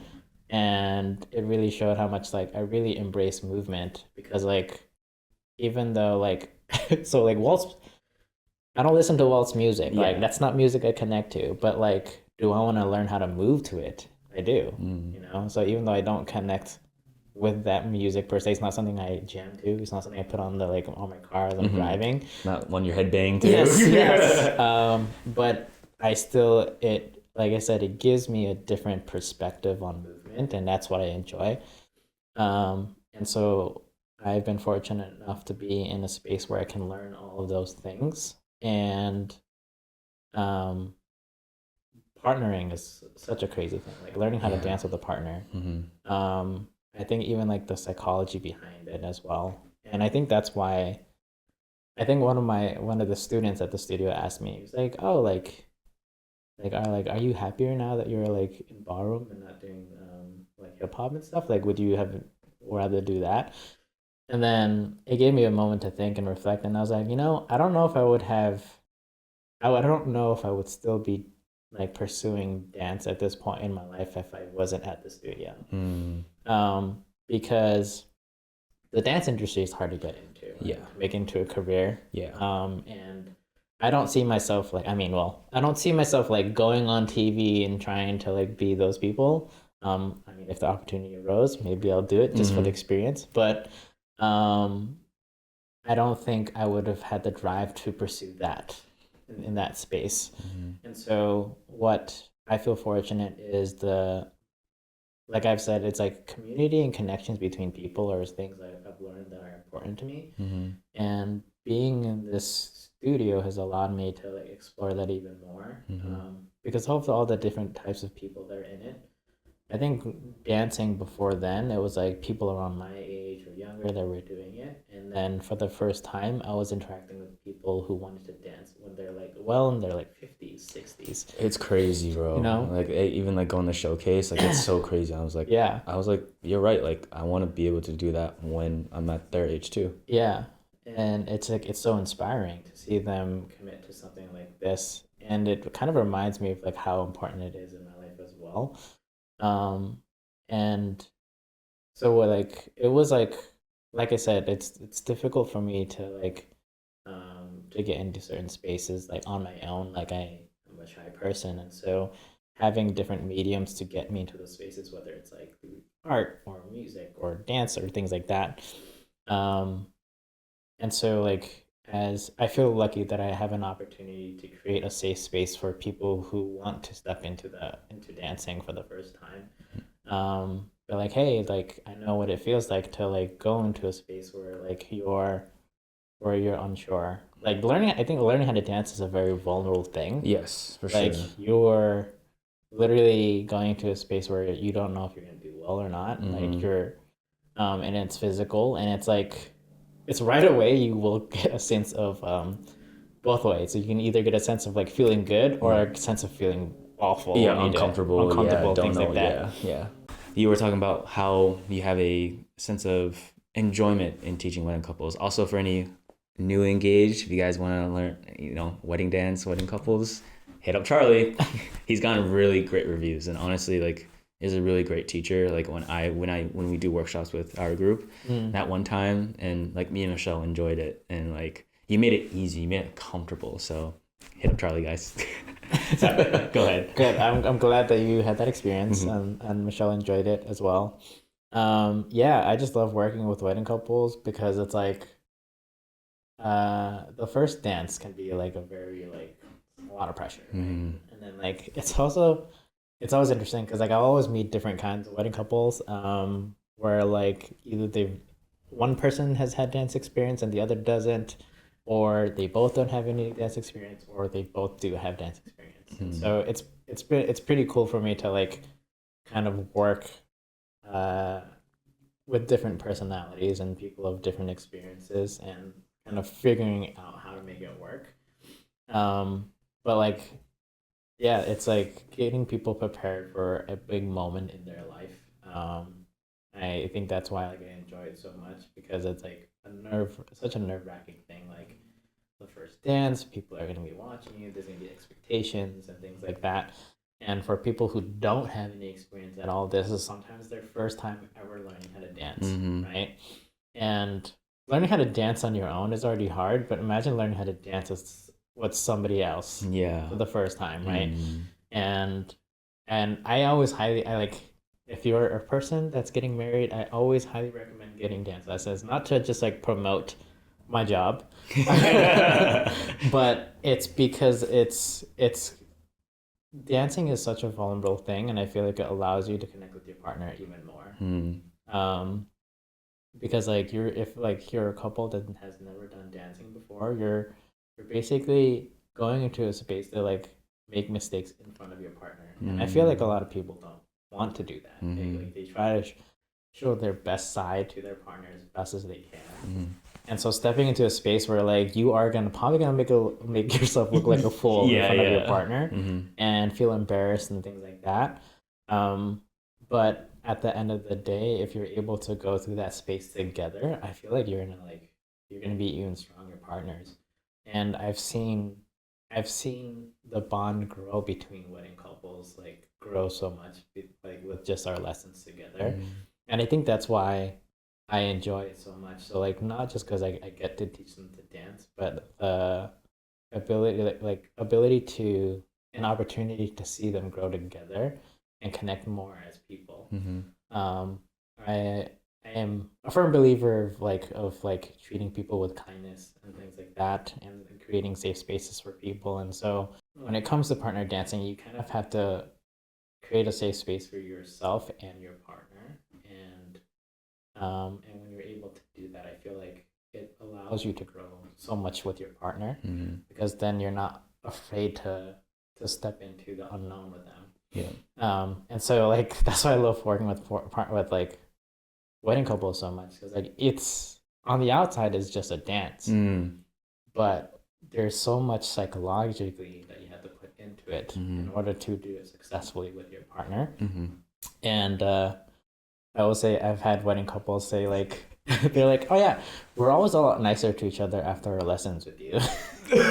What? Yeah, they're like, yeah, for some reason we're just a lot nicer to each other.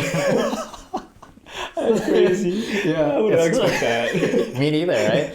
And then so then that like once I started getting these like feedback and like from like the people that I work with, I started to realize how impactful this is to people, and that's why I enjoy teaching dance so much now. It's more of it's like more about giving people opportunities to like learn about themselves, about their partners, and things like that. Um, and with like wedding couples, I feel like a lot of times like when you go into something and doing something because you have to, right? So like and life gives you a lot of those, right? And what comes with a wedding, typically a wedding dance. And so a lot of times people go into it because they have to, right? And so it I just feel honored to be able to be the person to like make it enjoyable for them, and then possibly make it the best experience for them. Um, my one advice for if anybody's like watching this and you're like happen to be working on your wedding dance right now, is that when it comes to your wedding dance, years from now, you're not going to remember the moves you did. You're not going to remember the order of them. But what you will remember is what you felt like during that day, during that moment that you had with them. Right? That's the one thing that you're always going to remember. And so that's why I think it's important that you spend the time to do something that you thought was supposed to be like just another thing that you have to do. Yeah. Because it's a moment for you to celebrate with your partner this big step that you just did. Like you literally just got married that day. You are partners, and the last thing you want to be thinking about when you're on your big day is looking down at your feet. Yeah. And stepping on your partners, right? Like you want to be able to talk to the person. You want to be able to like enjoy the moment. As much as it is for other people to watch you, like this is your moment. This is your moment to be together. That's why I love working with wedding couples, because I can remind people of that. Yeah, that's so beautiful. And like I know you told me different stories and stuff like that, which is so crazy, and like it really will just kind of create that stronger communication. Before we get into like one of my new segments here, I did also want to talk about like men and mental health. And I know through our conversations we've been very vulnerable with each other, and obviously the narrative when we grow up is that we can't really express our feelings, and like we have to remain strong and stuff like that. I guess just about men and mental health, how did you I guess, understand that it's okay to be vulnerable in that sort of sense. Like, how did you arrive at that point? I never did. No, I'm just kidding. I was like, oh, well, why have you on first? Like, I'm just kidding. So I think it was just like throughout my experiences, like starting from college and thereafter, and finding myself in these communities where like it felt okay to like show this side of myself. I think that's when there started to be a shift in where I could show that. I I will say that I am probably going to be the last person that you'll expect to like show that vulnerable side. Mostly because I like to be the person that's like that someone can lean on. For the most part, we're like, oh, if you're not feeling good, like, you know, you can rely on me. You can like talk to me and things like that. Being a support system for the people around me.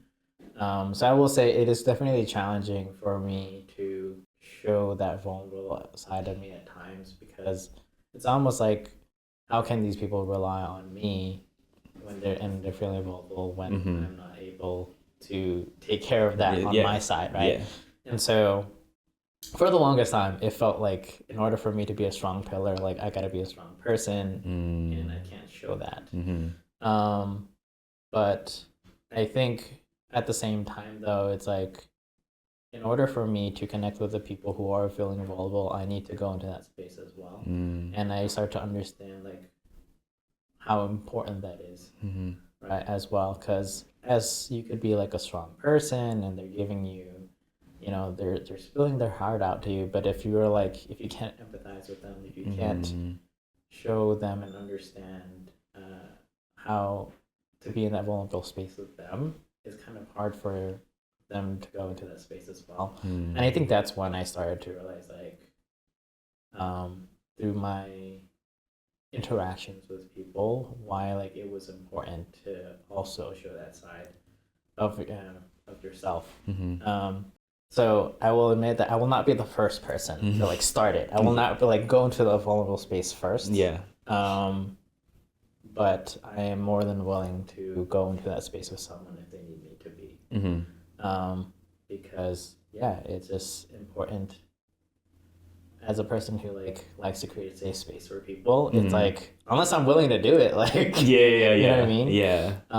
Unless I'm not willing to go into that space with a person, that person is not. I feel like they're not going to, in a way, fully go into it. But that's just like my perspective of it.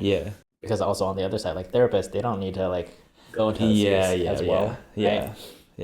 But I think that's just like, for me, because I'm very big on like the bond and the connection that you create with people, and the idea of like you get what you give as well.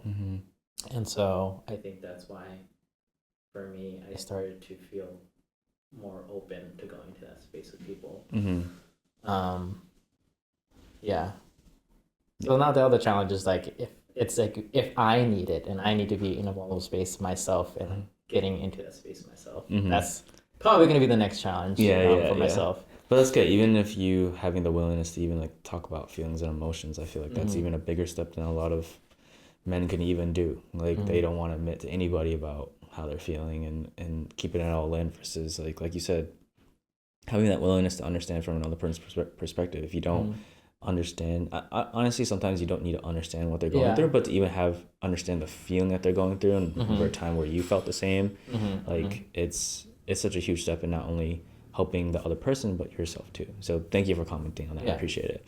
So we're going to a new segment of this, and it's called, well, I don't have really a title for it yet, but it's, do you know the game Song Association, where like I think L has it, and like basically I say a word and then you'll either, I would love my guest to sing, but you can just state the like whatever lyric it is and what the song title is. I'm gonna be so bad at this because I'm so bad at remembering titles of songs and lyrics.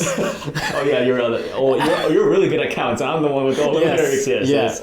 Okay, all right. Let's give it a try. I'll give you one word, And then Okay. after that, you'll give me one. We'll just do a one round and Yeah. then go into questions from the audience. Yeah. So the word I actually have for you. Put this back on. The word I have for you is I think about it. I think this one's pretty easy. Like you find dance. The word, Dance. yeah.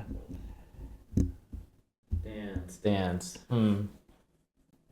There's like so many songs, but at the same time, I'm mixing them up. Yeah. I understand that. I don't even remember the name of the audience, the artist. It was like, just dance. Da-na-na-na-na. Lady Gaga. Yes, I remember. Okay. I don't even listen to Lady Gaga like that, but like, Yeah. I was like, wait, what is it again? I was like, yeah, Lady Gaga. Okay, nice. I'm glad you got it. Good. I hope you guys got it too. Yeah. Okay, now it's your turn to give me a word. Mm.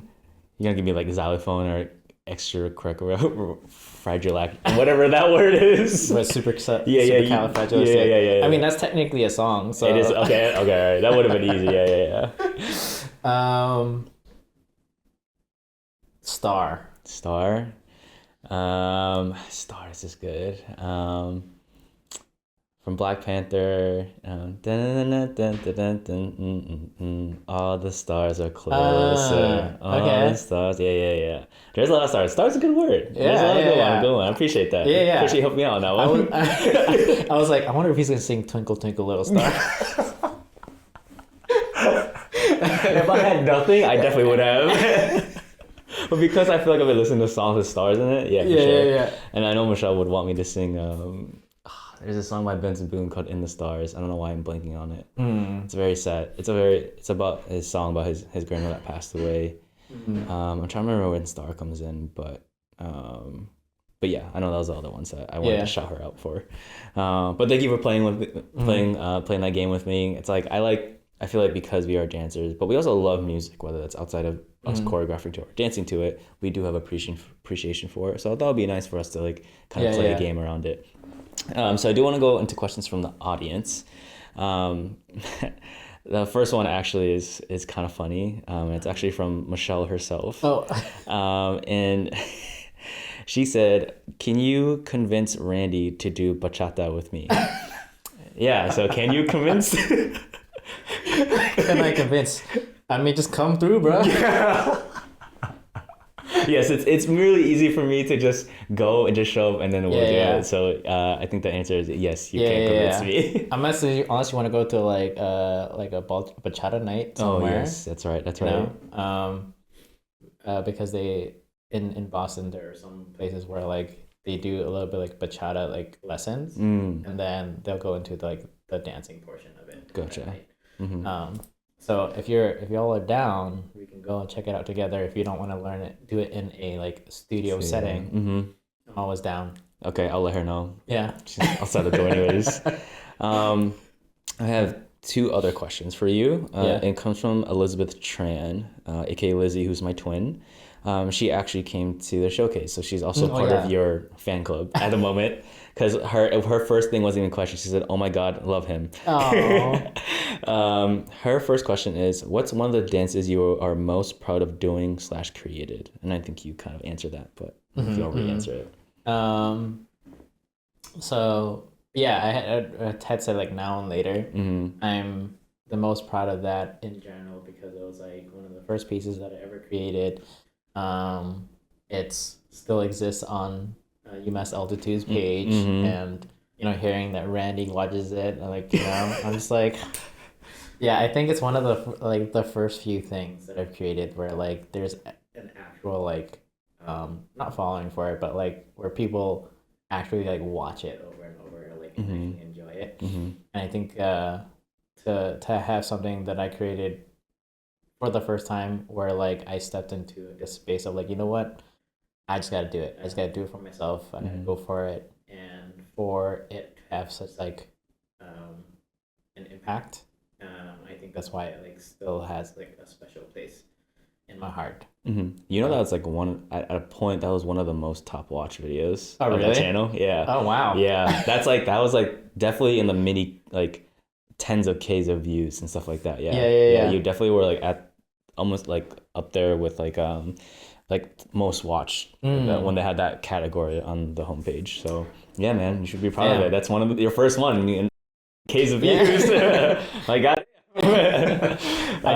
gotta start recording my stuff more. I definitely don't put my dancing stuff out there as much as I should. Oh yeah, for sure. We'll create video projects in the future. Yeah, let's do it. And her last question is, how do you get into the creative flow when putting dances together? Any routine? So what I usually like to do first is before I even like work on whatever it is that I'm trying to choreograph to, is like I just put on random music and I just move. And part of the reason why is because like I want to get into the mindset of just moving in general first before I start to go into like the creative aspect of it. It's kind of like going for like a jog or like a warm up before you play a sport. Right? You gotta warm up, you gotta stretch. But I also don't like to do the routine of those things. So like, I just put on this little song, start moving my body a little bit, and then it like gets me into the headspace of like wanting to move, wanting to create. And I found that out because like this is why I don't listen to music when I sleep. Because whenever I listen to music when I sleep, I start imagining movement to that music. Oh, and all of a sudden now I like things are like the creativity starts to spark, and then all of a sudden I can't sleep anymore. So I don't do that anymore. But now I've taken what I learned from there, and like I've like put it as part of my creative process, because I realized like, oh yeah, just like listening to music gets me to like start moving and inspires me, and then I'll transition to like, all right, let's work on the song that I want to work on. And I will literally listen to that song so many times, and start to just try to like, there's two ways I kind of go about it. If I have the time to take my time, I will just listen to the song. I will like imagine like what kind of movement I want in it, and then I'll just start moving to the music and see like what I like and what I don't like. If I'm crunched on time, which I admit I'm a procrastinator. Same. I will listen to the music and I will count.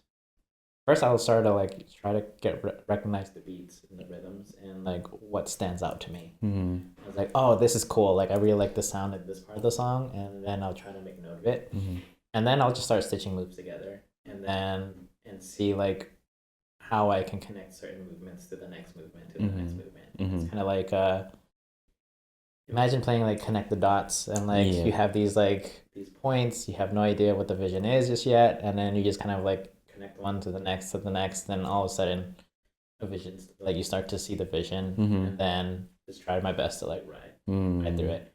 I will admit though, I am a slow choreographer.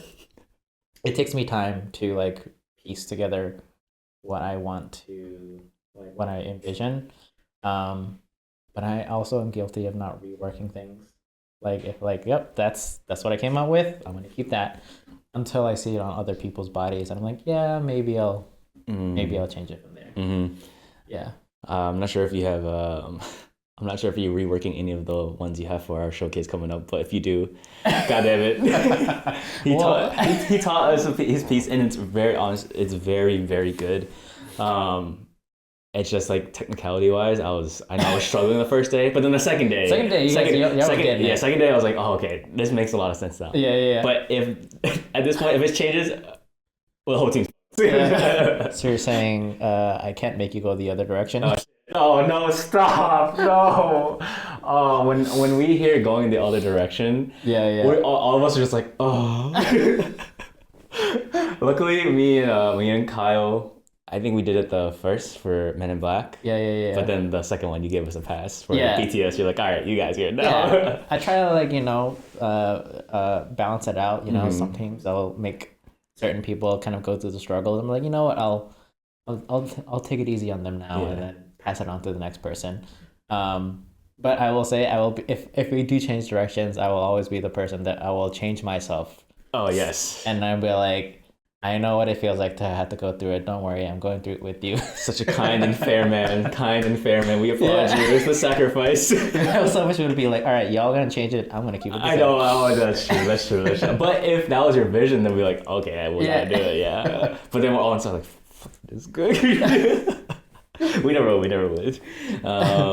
So I want to take the time to really, give you your flowers, man. I think I can't recollect how many years of friendship that we've had, but I think from the moment we first met, which is I think was at one of your workshops at UMass, I don't know where I started to talk to you. Maybe that was like the lunch after, but ever since then, dude, like we stayed well connected, and like you even drove to pick me up in Connecticut and drove me back up to Boston area, literally for a dance convention that I wanted to go to, and I was like, oh, I don't know if I can make this, can't drive, and you willingly drove back and forth with me, so I super appreciate that.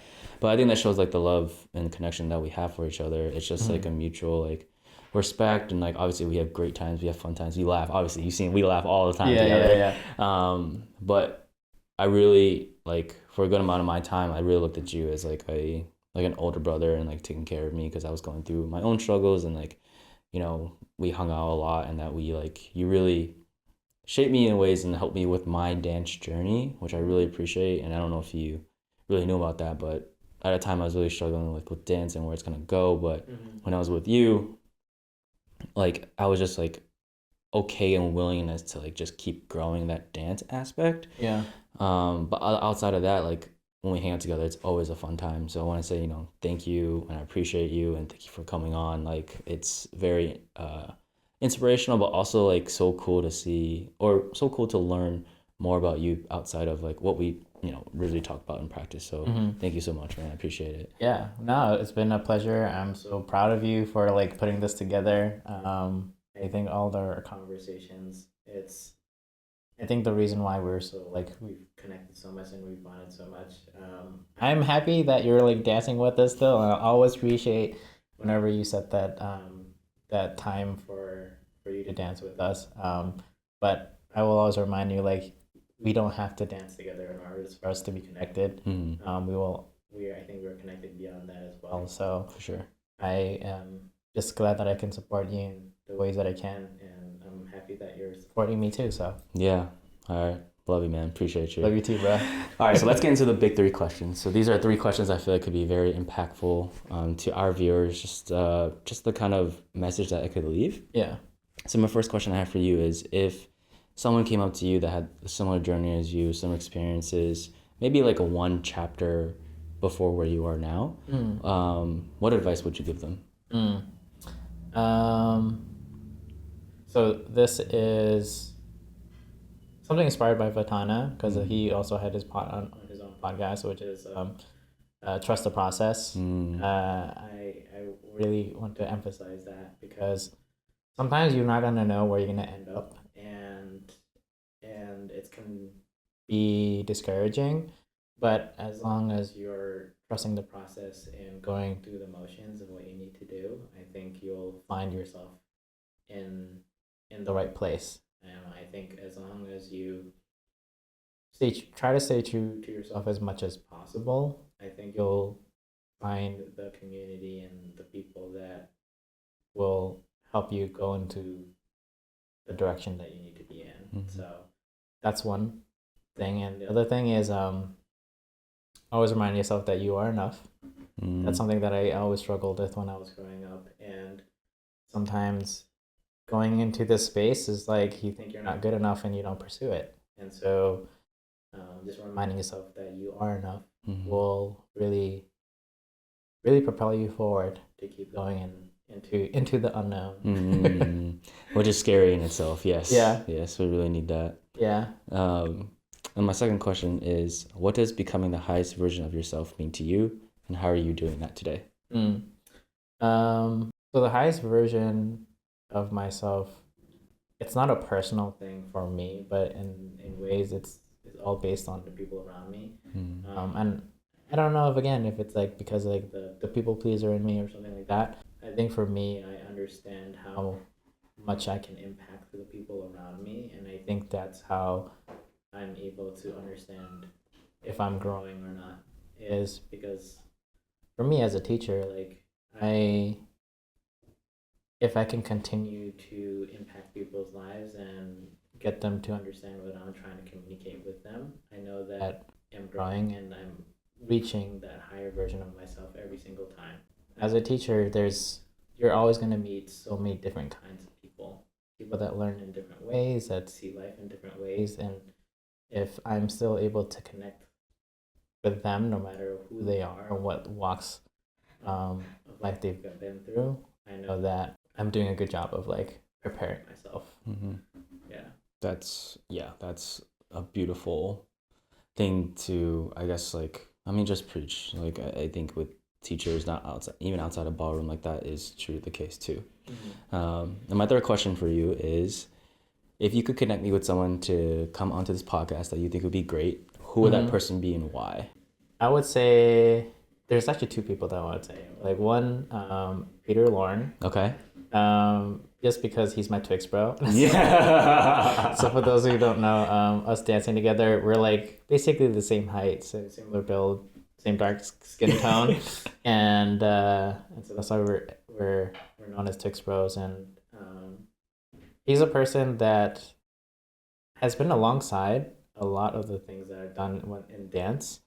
And he's someone that I lived with for some time too as well. So, and we also worked together as well. True. And so I feel like we've shared a lot of similar things to the past that we've traveled in, and so I think having him on here would be pretty interesting. Yeah. The other person is, which I feel like other people are gonna say this too.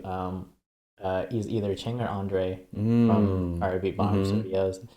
They are amazing people, not just because they're my boss, but I think within my life it's been hard for me to find great mentors, and I feel like I can probably say that they are great mentors that I look up to and I appreciate, and I think you'd be able to like get a lot of great things from them. No, for sure. Yeah. Especially talking to them, even though I haven't talked to them more in depth, but I definitely could see how they'd be very impactful, and even from entrepreneurs too, having their own studio. Yeah. Yeah. So I know you asked for one person, but like, hey, the more the merrier. We're gonna keep expanding the community. That's all I wanted to. That's all I want to do, and then keep making that impact. Charles, anything you want to plug for our viewers by any chance? I know we probably plugged 5 Beat Studio all the time, but I don't know if there's anything else you want to plug. Well, it is Fire Beat Ballroom Studios related. So on December 7th is our showcase for the season, intermission, and which is going to include Randy is going to be performing there as well, and I invite everyone to go there and check it out. It's whether you like ballroom dancing or not, I think you're still going to get a lot out of it. Like I said, there are people there of different ages performing, and it's very inspiring, and I think it's just a great time, I think, for people to check it out. Yeah, for sure, definitely, and it's a great community too. Like I love just being in that space, being around all the performers, but even like the kind of, like Charlie said, like that comforting, safe space that Ching and Andre offer at Fire Beat Studios. So yeah, again, thank you, bro, for coming on. I appreciate it so much, and I feel like we'll probably have another episode with you in the future. Hopefully, we'll see. Yeah. I mean, I'd love to. It was an honor, like I said, to be here and be part of this process with you, and I would be down to do another episode. So if you want to have me on another episode, please keep watching this one. Yes. There you go. All right, guys. If this episode resonated with you, please share, subscribe, like, comment, rate this podcast 5 stars. Whatever you can do to help grow the community, it helps me like make an impact as much as I can. So yeah, let's fall in love with the process of getting better every day and becoming the highest version of ourselves. Bye, guys.